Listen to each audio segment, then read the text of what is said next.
En esta historia, una mujer a sus 50 años y con 4 hijos emprende la elaboración de un diccionario de usos del español.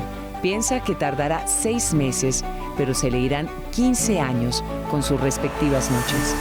80.000 palabras para, de paso, contestarle a la Real Academia Española y criticar al franquismo. Hoy, en Señal Literaria, el autor que nos trae de vuelta a María Moliner, Andrés Neumann. Bienvenidos una vez más a Señal Literaria. El día de hoy nos acompaña uno de los autores más queridos y leídos en realidad de la literatura hispanoamericana. Les hablo de Andrés Neumann, que acaba de escribir un libro realmente bello sobre María Moliner, nos las trajo de vuelta. ¿Cómo estás, Andrés? Bienvenido a Señal Literaria. Muchas gracias. Contento de conversar contigo, Eri. Gracias a ti, Andrés. Qué alegría que estés por acá. Andrés, yo quisiera preguntarte por esta historia tan bonita que tú escribes sobre María Moliner, porque es una mujer que en un momento un poco complejo de su vida, si se quiere, no sé, 4 hijos, una pérdida, cierto, ella se sienta a escribir este diccionario de usos en el que se va a tardar prácticamente 15 años, pensando al principio que eran 6 meses. Sí. Era un momento delicado de su vida, como tú dices, porque estaba estancada profesionalmente, había sido doña María Moliner represaliada por el régimen franquista, degradada en el escalafón administrativo que trabajosamente había subido y sutilmente desterrada a un lugar donde no pudiese molestar. Ella, que había sido una gran bibliotecaria, historiadora y por supuesto lexicógrafa, la destinan a una biblioteca de ingeniería industrial como para que, como te digo, no pudiese hacer nada peligroso. Pero doña María Moliner tenía una enorme facultad de ser peligrosa en cualquier lugar y además disimularlo, porque en esa biblioteca lo primero que hace es conseguir que se abran colecciones de lengua, literatura e historia y no solo de ingeniería y libros técnicos. Y en ese lugar donde por primera vez tiene un trabajo que no la llena, que no la satisface, que no le demanda tantas energías, y haciendo uso de lo que genialmente ella llamó la melancolía de las energías desaprovechadas, aprovecha ese desierto en el que la instalan para plantar la selva de la lengua, porque emprende la aventura más ambiciosa e incierta de su vida, que es escribir ella solita un diccionario de 80.000 palabras que tardó en efecto 16 años en hacer y que no solo supuso un desafío a la autoridad lingüística de la Real Academia Española, sino también, y este es el momento difícil colectivo, que tenía que enfrentarse a la censura de la dictadura franquista que por entonces imperaba en todo su poder y que situaba a las mujeres de la edad de doña María Moliner en una posición doméstica y en espera de criar a sus nietos y poco más. Y es en ese lugar oprimido y subalterno donde ella decide librar la más alucinante de las batallas y consigue concluir un diccionario como Rufino José Cuervo no logró.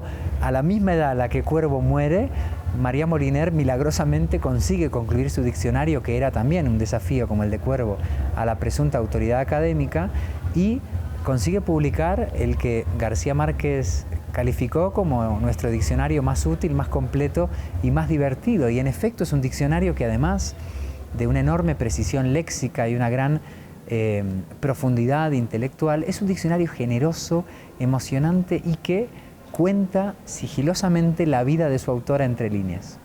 Claro, estaba pensando también ahora que comentabas eso, Andrés, que es un diccionario también contestatario, ¿no? En la medida en la que uno pensaría que ella se encarga de contestarle a la RAE todo el tiempo y a la misma situación franquista. A mí me llama, pues me parece muy particular, por ejemplo, algunas palabras como república o madre, la definición de esas palabras. Exacto.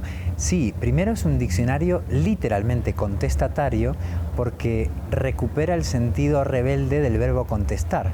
Las 2 citas que inician hasta que empieza a brillar son de Emily Dickinson, que dijo tan hermosamente: a veces escribo una palabra y me quedo mirándola hasta que empieza a brillar, experiencia que María Moliner tuvo con todas y cada una de las palabras de nuestra lengua. Pero la segunda cita es precisamente la descripción que María Moliner hace del verbo contestar. Ella señala que en el diccionario académico insólitamente está ausente la acepción contestataria de ese verbo, es decir, de poner inconvenientes u objeciones frente a una autoridad o un mandato. Y el ejemplo de uso que pone porque ella se inventaba casi todos los ejemplos de uso, es de una ironía finísima. Dice, ejemplo de uso de contestar, haz lo que te dicen y no contestes. Y ella se pasó la vida contestándole a la Real Academia hasta el punto de que no deja de señalar, esta acepción es usual, pero la Real Academia la omite.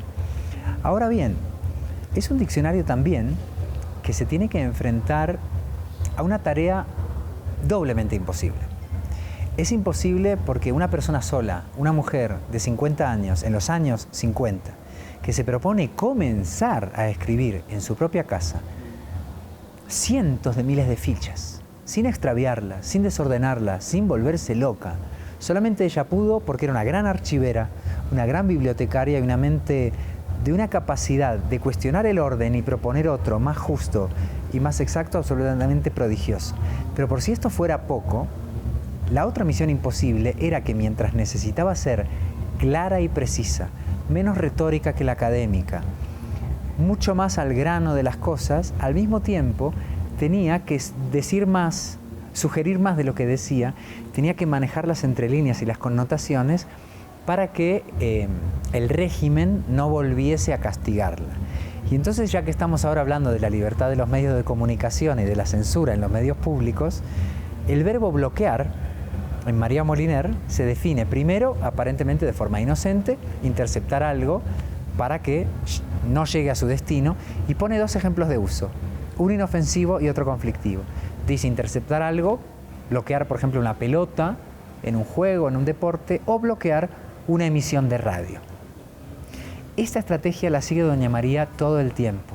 Da un ejemplo inofensivo y un ejemplo arriesgado. Es un diccionario con sentido del humor, con una sutileza emocional increíble. La definición de amor de María Moliner es la más generosa que conozco. Es un sentimiento que una persona experimenta hacia otra, tenga el género que tenga esa persona, porque dice persona, no dice hombre, mujer, y que se manifiesta en desear su compañía, alegrarse con lo que es bueno para esa persona y sufrir con lo que es malo. Entonces es una descripción, pero también una prescripción, es un consejo de vida. María Moliner sabía que había amores que no cumplían esa definición, pero no son buenos para nuestra salud emocional. Y en los ejemplos de uso de amor, fíjate qué sutileza, en lugar de inventarse el ejemplo como solía hacer, ella encuentra con que en el diccionario académico de su época, hablamos de la 18ª edición publicada en el año 56, que es la edición que doña María más manejó cotidianamente, la manejó durante más de una década, el ejemplo de uso de amor que ponía la academia, aberrante y sintomáticamente, era: los padres castigan a sus hijos con amor. Que no dejaba de ser una definición representativa de una pedagogía de la violencia, la letra con sangre entra. Totalmente. O sea que era aberrante, pero obedecía a una ideología, ¿no? Y doña María, en lugar de desplazar, desalojar ese ejemplo como solía hacer, elige una intervención quirúrgica y muy sutil. Retira el verbo castigar y lo reemplaza por otro verbo con C, que es corregir. Y dice: los padres corrigen a sus hijos con amor. Y es tan sutil esa maniobra, y casi imperceptible, que no solamente, digamos, se posiciona en una pedagogía más empática, sino que lo que hizo fue corregir amorosamente el diccionario de la Real Academia. Está lleno de estos juegos lingüísticos y conceptuales. Es un diccionario, digamos, que juega con las palabras hasta su máximo límite y que, como te digo, cuenta de algún modo su vida. Se puede ver su dolor por el abandono de su padre, se puede ver su amor por sus nietos, se puede ver su ideología política, se puede ver su condición de madre, se puede ver cómo tiene bonitos recuerdos de la playa, cuestiones muy íntimas que ella va deslizando en su definición de las palabras y en los ejemplos de uso que se inventa como una poeta o como una escritora. Sí, estaba pensando incluso en la palabra bikini, que ella tiene a bien hablando incluir, de playas. ¿Cierto? Exactamente. Bueno, Andrés, pero yo sé que tú en tu historia personal también tienes, en tu historia de vida también tienes la presencia del diccionario, si se quiere. Yo sé que tú con tu papá jugaban un poco al diccionario, sí, al diccionario posible. Sí, ¿Cómo era eso? Si te parece, podemos mencionar primero de bikini que has introducido, porque a mí me parece muy divertido. Sí. Poca gente recuerda que la primera vez que el bikini fue incluido oficialmente en un diccionario lo hizo doña María Moliner. Lo hizo sin tener ningún interés en ponerse uno, en probárselo, pero sabía que su hija sí, y sus nietas también.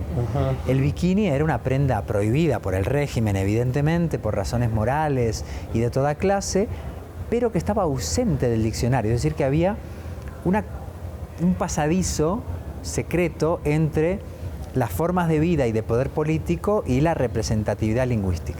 Y doña María incluye la palabra bikini por primera vez y la define de un modo irónicamente pudoroso, y entonces para definir la pieza inferior dice que cubre la unión de las piernas con el cuerpo. Y entonces se dice en la novela de forma humorística que es como una definición aprobada por el arcángel San Gabriel. Y efectivamente, de niño jugaba con mi papá a los diccionarios. Tengo una historia como muy de amor y muy familiar con los diccionarios. Sí. Por un lado, he heredado de mis abuelas sus diccionarios en castellano y en otros idiomas, con los idiomas que ellas trataron de aprender, y tengo los subrayados de mis abuelas en los diccionarios, que es un modo precisamente de conocerlas íntimamente. ¿Qué palabras buscaban? ¿Qué notas tomaban en los diccionarios? O sea, el diccionario como diario íntimo que cuenta la vida secreta de una hablante.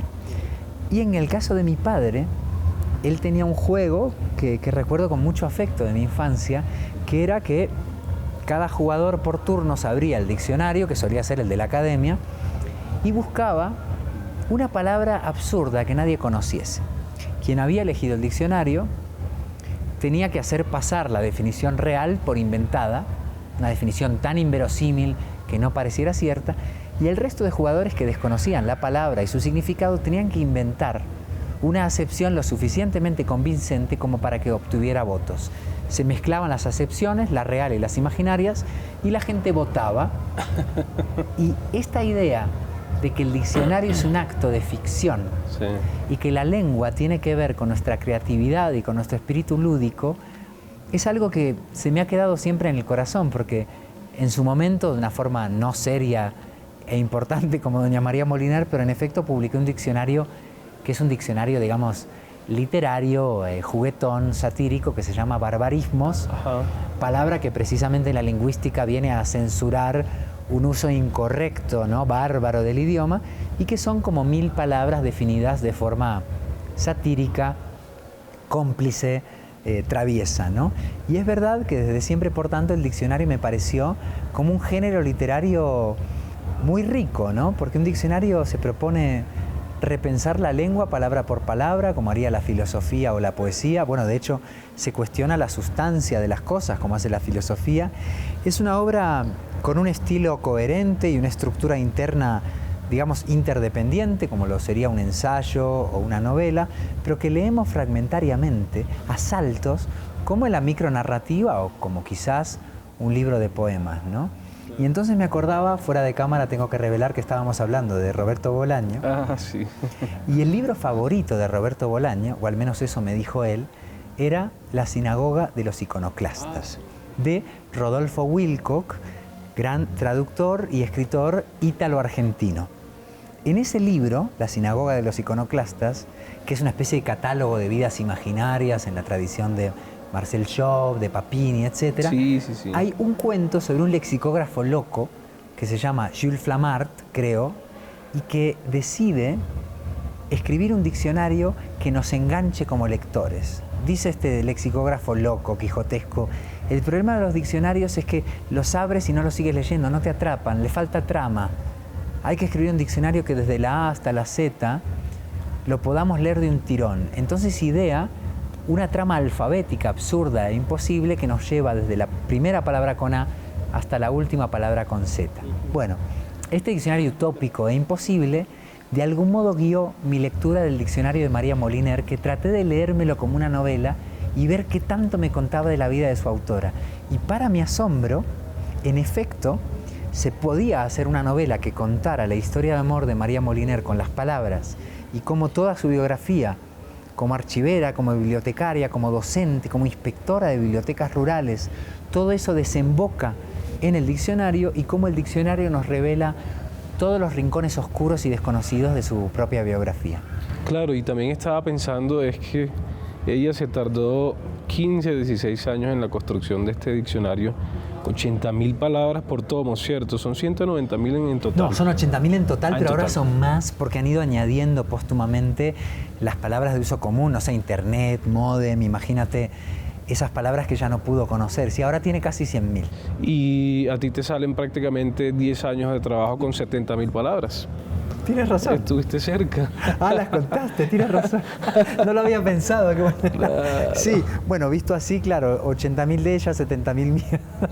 Sí, hay una diferencia, supongo, de calidad, pero no, tienes razón que el otro día estaba haciendo una cuenta muy asombrosa, y es que 16 años, 80.000 palabras, definió y ejemplificó y analizó 5.000 palabras por año.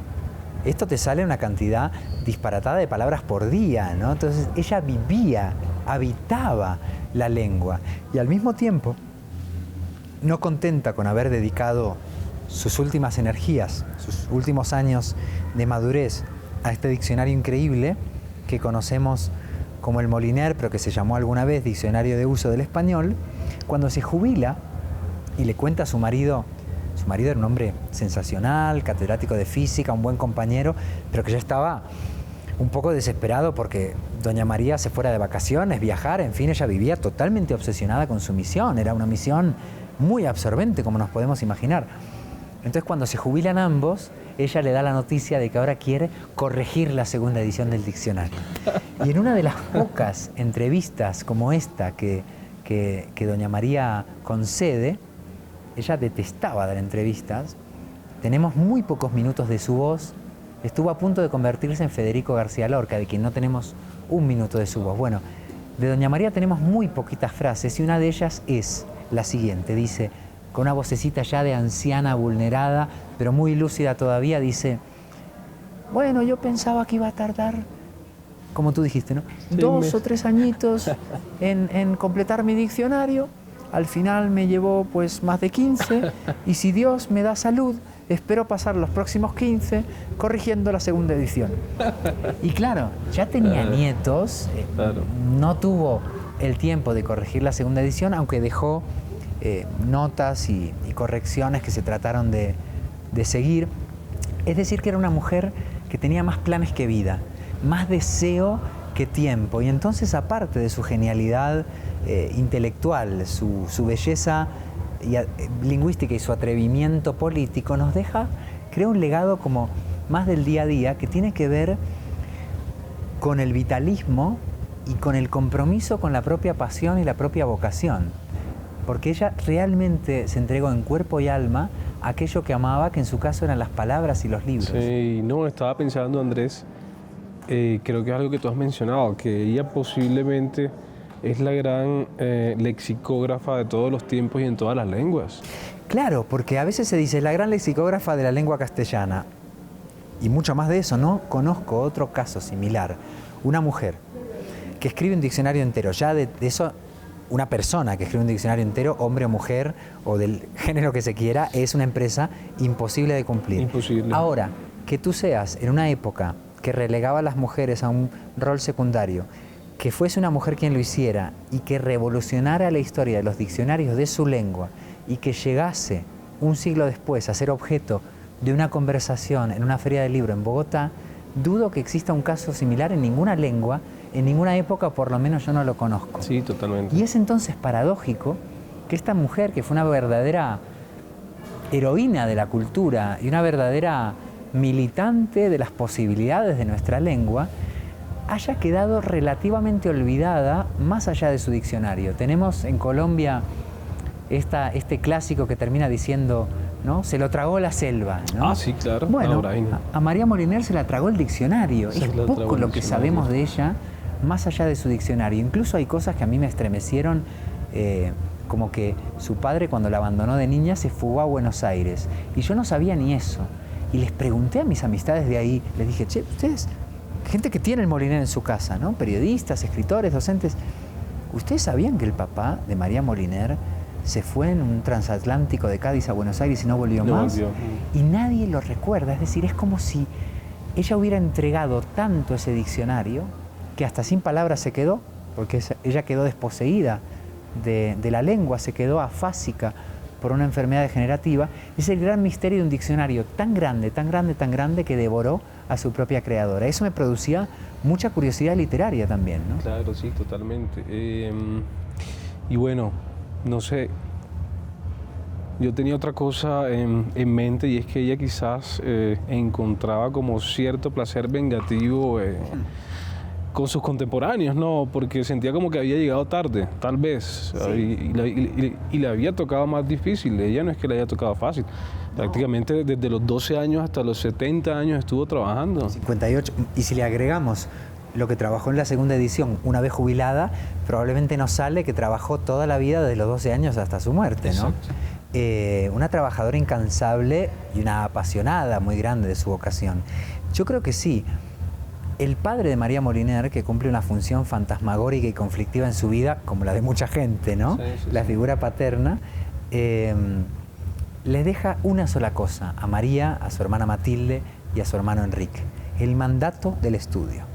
Ella fue acercada a la Institución Libre de Enseñanza, que era como un centro de educación de avanzada, de vanguardia de la época en España, y que nutrió a muchos de los poetas del 27 y a la generación de estas mujeres científicas, artistas intelectuales que hoy llamamos las sin sombrero.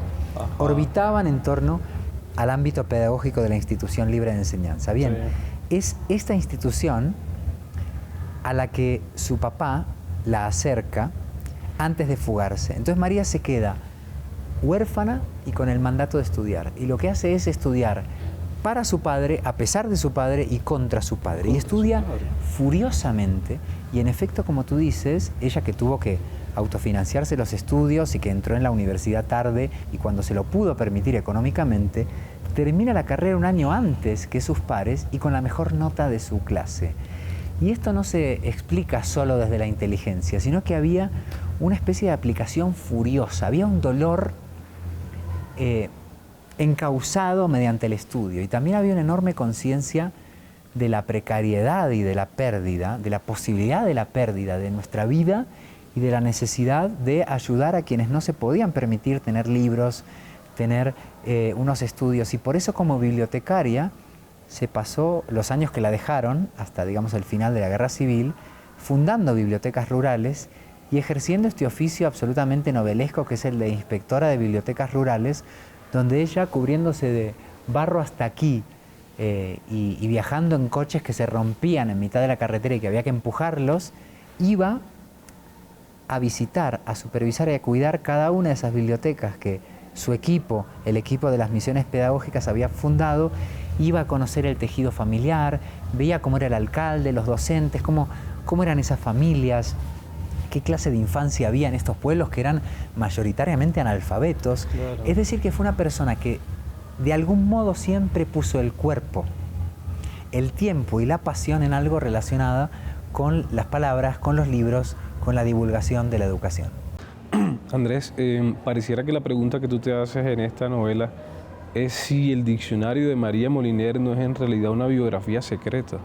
Claro, totalmente. Y recogiendo un elemento que mencionaste y que olvidé comentar, que es que ella trabajaba de noche. Ajá. Y que hasta que empieza a brillar tiene que ver con esta idea de Emily Dickinson de que escribimos una palabra y nos quedamos mirándola hasta que empieza a brillar, pero también tiene que ver con que María Moliner se convirtió en una trabajadora insomne que, robándole horas al sueño o quizás recuperándolas en el sueño, escribe, haciendo horas extras por vocación propia, ese diccionario que, digamos, pone una luz en un momento oscuro de la lengua y del país en el que ella vivía.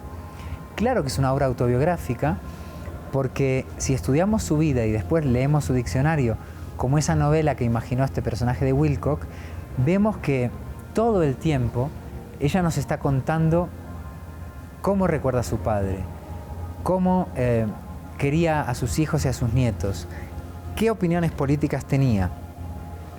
En la palabra exilio, por ejemplo, el diccionario decía solamente destierro. Y ella incluye todo un repertorio léxico, pero también semántico, de hasta qué punto los exilios se producen por unas razones, y eso implica que muchas familias se separen, se fracturen. Y después hay muchos detalles íntimos preciosos. Quizás el más estremecedor es el de madre, ¿no? De madre, sí.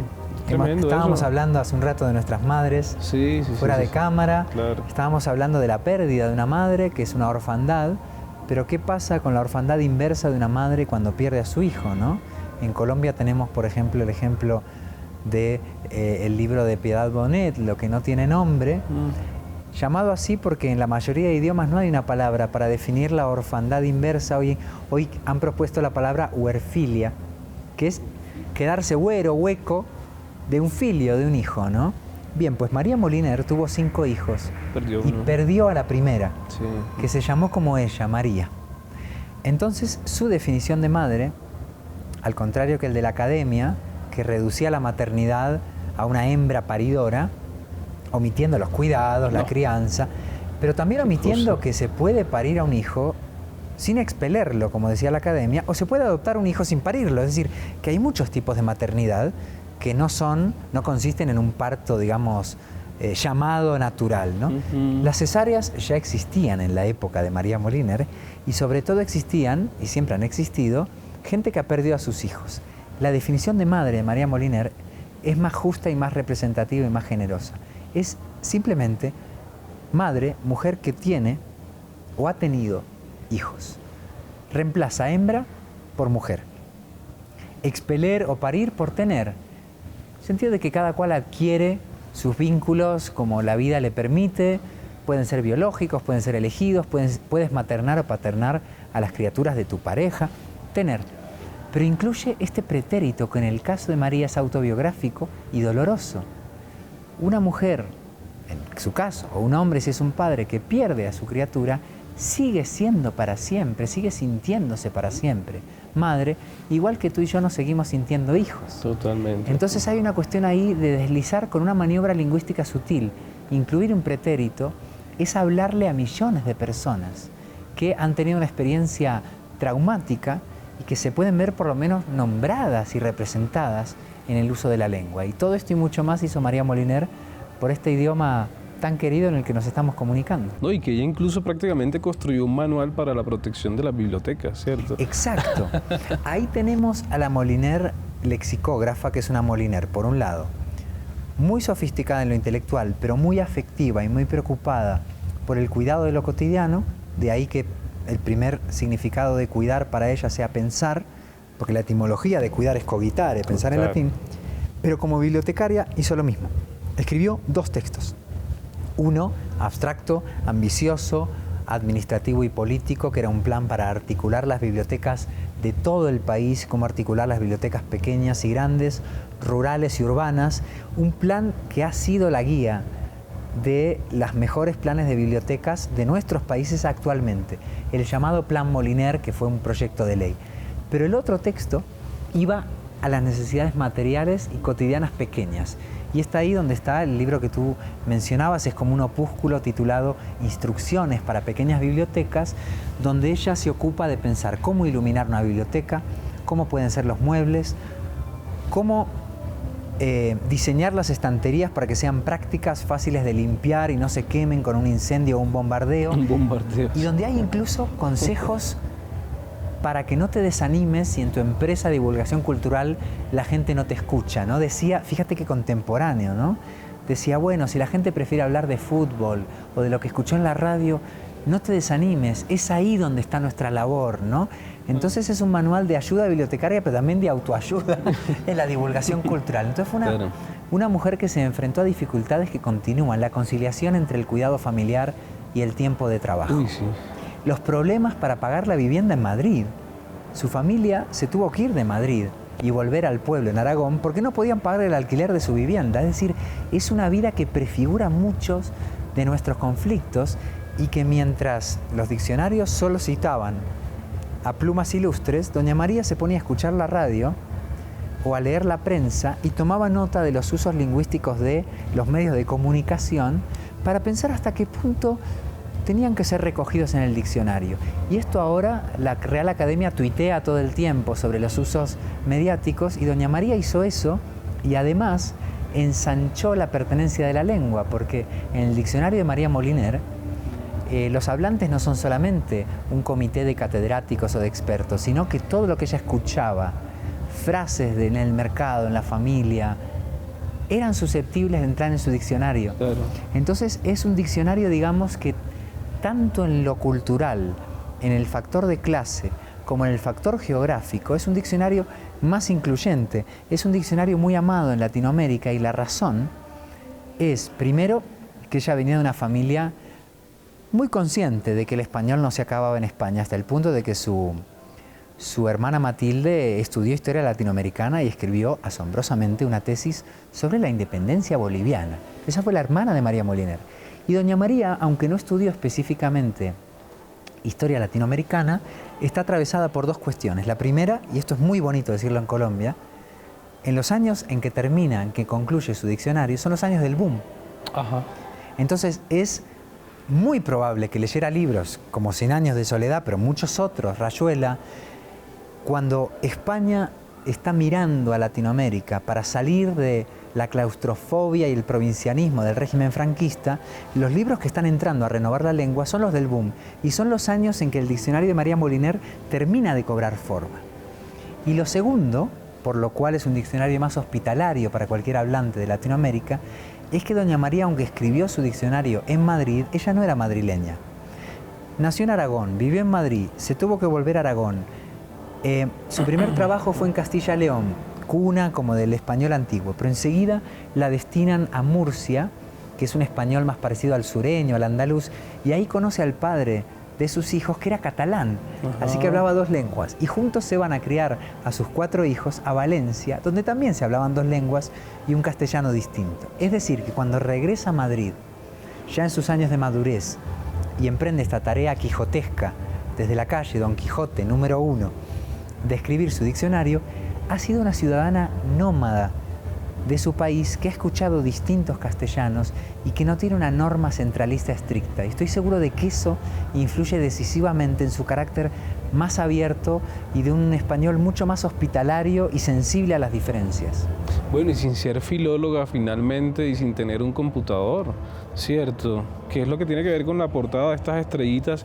Finalmente ella se sentaba por las noches. Exacto. En la tapa del libro, que ojalá nos puedan incluir un plano, Claro. vemos a doña María, joven, en su primer trabajo. Ajá. En el año, si no recuerdo mal, 1922, en el archivo de Simancas, cuando por fin tiene un sueldo. Ella estaba muy preocupada por autofinanciarse. En esto, digamos, tenía un pensamiento muy clarividente en cuanto al factor de clase del feminismo, ¿no? Hay un diálogo en el libro, imaginario pero probable, en que su hermana Matilde le dice: «Ay, María, mamá no tuvo suerte en el amor».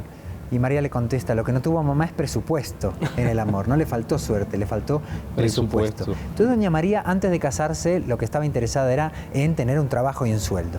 He ahí su primer trabajo como archivera, y de nuevo superando una adversidad, porque ella soñaba con ser bibliotecaria, pero siempre la destinaban a un archivo, y un archivo de Hacienda, es decir, legajos fiscales, papeles de cuentas.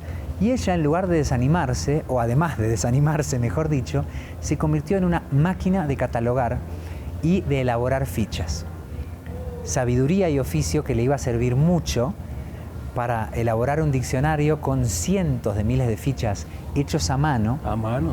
Y fíjate, su conocimiento como bibliotecaria y archivera le sirve incluso para revolucionar el orden alfabético del diccionario, porque en la época de María, y hasta décadas después, quizás tú recuerdes, no lo sé, porque por desgracia eres más joven que yo, por desgracia para mí, la che y la elle eran dígrafos que organizaban el abecedario, eran letras todavía, estaban la letra che y la letra elle, y había palabras, no sé, lluvia, llave, que tenían su propia letra, ¿no? Y María Moliner disuelve esos dígrafos y deja que la che sea absorbida por la c, y la doble elle, la elle, por la L. ¿Por qué?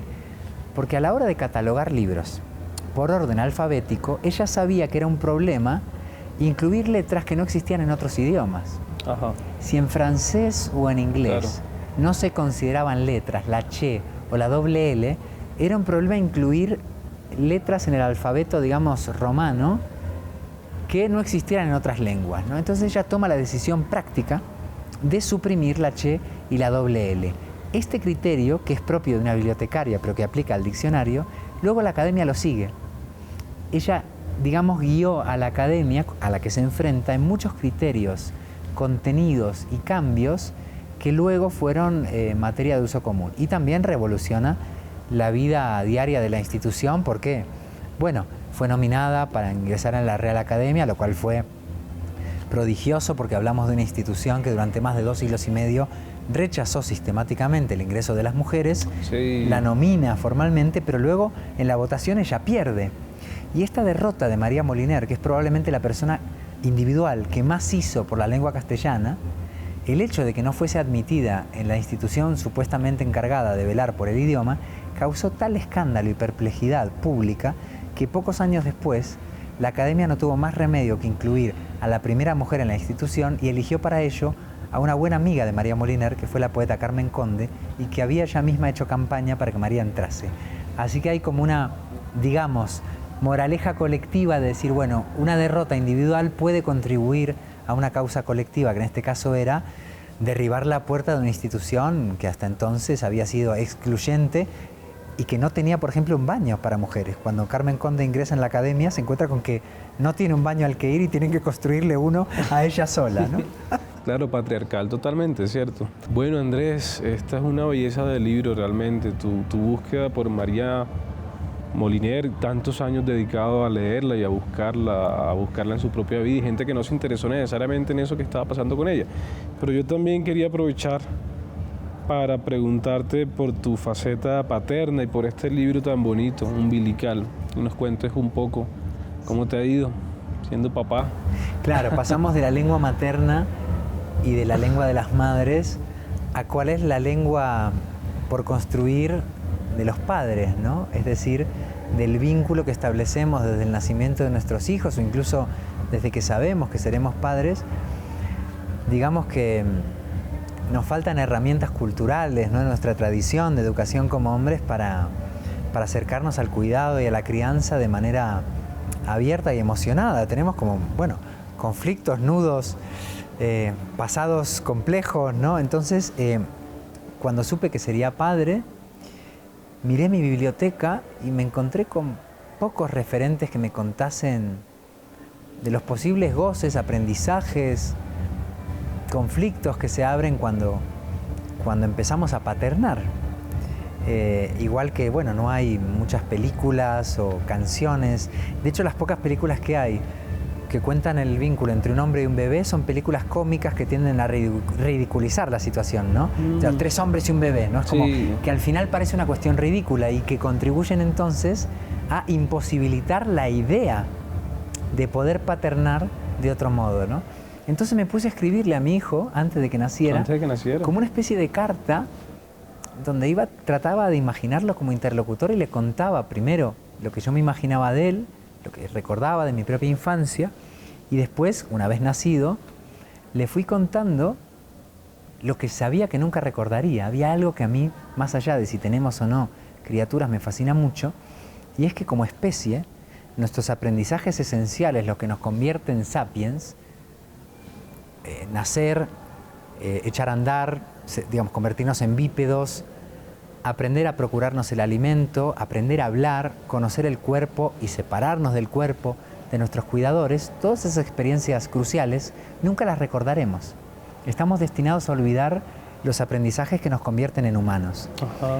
Y el único modo de cubrir ese hueco es el relato colectivo o familiar. Y mi idea era como hacerle un pequeño regalo amoroso a mi hijo de contarle todo eso que sé que es imposible que recuerde y que yo temía ir olvidando, ¿no? Entonces, bueno, Umbilical es, digamos, una historia de amor entre un hombre y un bebé y que al mismo tiempo va tratando de traducir a palabras un vínculo que no es de índole verbal. ¿Cómo se cuenta con palabras el amor por alguien que todavía carece de ellas? Y me parecía algo emocionante, pero también un desafío, digamos, poético, ¿no? Porque la poesía trata de nombrar fenómenos que no son realmente verbales. Es como la traducción de lo inefable a la sintaxis, a la gramática, y algo de eso hay cuando un papá, digamos, torpe y poco preparado, se lanza a recibir a su hijo. Recuerdo una parte muy emotiva de este libro, Andrés, que es cuando tú prácticamente dices que se toman una foto juntos. y le haces una confesión que es para que él pueda ver cómo eran ustedes muchos años después. Claro, y es eso que tú dices, que necesariamente esa memoria para él no va a estar presente. Claro, y hay una conciencia póstuma, o sea, quienes hemos perdido a nuestras madres o padres jóvenes, pero sobre todo a cualquier persona que está criando una criatura, que está acompañándola y temiendo no estar ahí siempre para esa criatura, tenemos una especie de relación intensamente póstuma con cómo imaginamos su futuro, ¿no? Y tratamos de plantar un recuerdo, aparte de cuidar un presente, claro, ¿no? claro. Un recuerdo que acompañe, como nos acompaña a nuestros seres queridos muertos, ¿no? Entonces toda foto que nos tomamos con un ser querido, y especialmente con un hijo, con una hija, es ya una foto fantasmagórica en el momento de hacerla, ¿no? Y eso me conmueve mucho porque hay un secreto, que es el secreto de la mortalidad, que en la infancia vamos descubriendo poco a poco, y que cuando todavía no lo puedes comunicar directamente, intensifica el vínculo amoroso. Hay una tradición poética, que es el de las albadas. Son poemas de amor que se cantaban, digamos, antes de que amanezca, y eran como poemas de despedida, de bienvenida al encuentro amoroso entre los amantes, pero también de despedida. Esas albadas me parece que resumen el vínculo que hay cuando criamos a un niño. Por un lado le estamos dando la bienvenida a cada cosa, al asombro de cada descubrimiento, a la llegada de cada palabra, como en un diccionario radical, pero al mismo tiempo nos estamos, por si acaso, despidiendo de cada momento, de cada presente, por si no seguimos aquí. Y esta mezcla un poco desesperada entre bienvenida y despedida, creo que eleva los decibelios de la emoción, y muchas veces necesitaba escribirlo para poder seguir, digamos, cultivando el vínculo, porque era como muy abrumador. Bueno, Andrés, para ir cerrando y para que nuestros lectores y la gente que nos ve, los lectores y las lectoras que andan por ahí en la calle caminando, los lectores anónimos, que nos cuentes un poco cómo fue tu encuentro con la literatura. Esa es una pregunta iniciática un poco, pero yo sé que tú con Bariloche estuviste de finalista en el Herralde. Sé que además conociste a Roberto Bolaño, tuvieron una amistad epistolar, si se quiere. Y telefónica. Y telefónica. Que nos cuentes sobre eso. Sí, la de Bolaño fue una amistad a distancia porque vivíamos a 1000 kilómetros.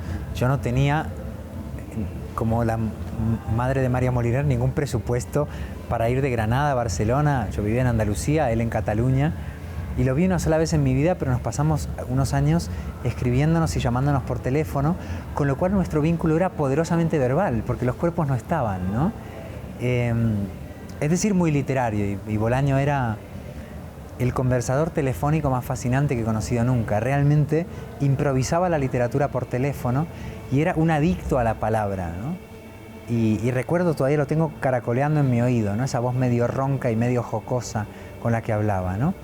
Y por otro lado, mi encuentro con la literatura, digamos, infantil, bueno, era escuchando discos, eran audiolibros, en vinilos, no en tocadiscos. Y creo que eso marcó un poco mi aproximación oral, porque de algún modo yo esperaba que cada libro incorporase o construyese una voz que nos susurrase al oído como una especie de buena compañía. Y hasta el día de hoy, cuando escribo, hay algo de un posible audiolibro, de una vocecita cómplice que me va dictando lo que voy escribiendo. Entonces, digamos que la escritura, igual que la lectura, es una forma suprema de no estar nunca solos. Claro, claro. Bueno, Andrés, gracias por estar acá en Señal Literaria. Este espacio seguirá siendo tu casa para cuando vuelvas a Colombia. Muchas gracias. Ha sido un verdadero placer conversar contigo. Para cerrar, Andrés, yo te invito a que nos leas un fragmento de tu bonita novela. ¿Cómo no? El que quieras. ¿Cómo podían transformarse tanto las palabras dependiendo de si salían de la boca o la mano? Cuando las decía, no llegaba a atraparlas del todo. La corriente del habla se las llevaba enseguida. Cuando las anotaba, en cambio, María era capaz de saborear cada sonido. Escribía, por ejemplo, piedra. Se quedaba mirándola en el papel y se imaginaba su forma, su color, su textura, hasta que empezaba a brillar.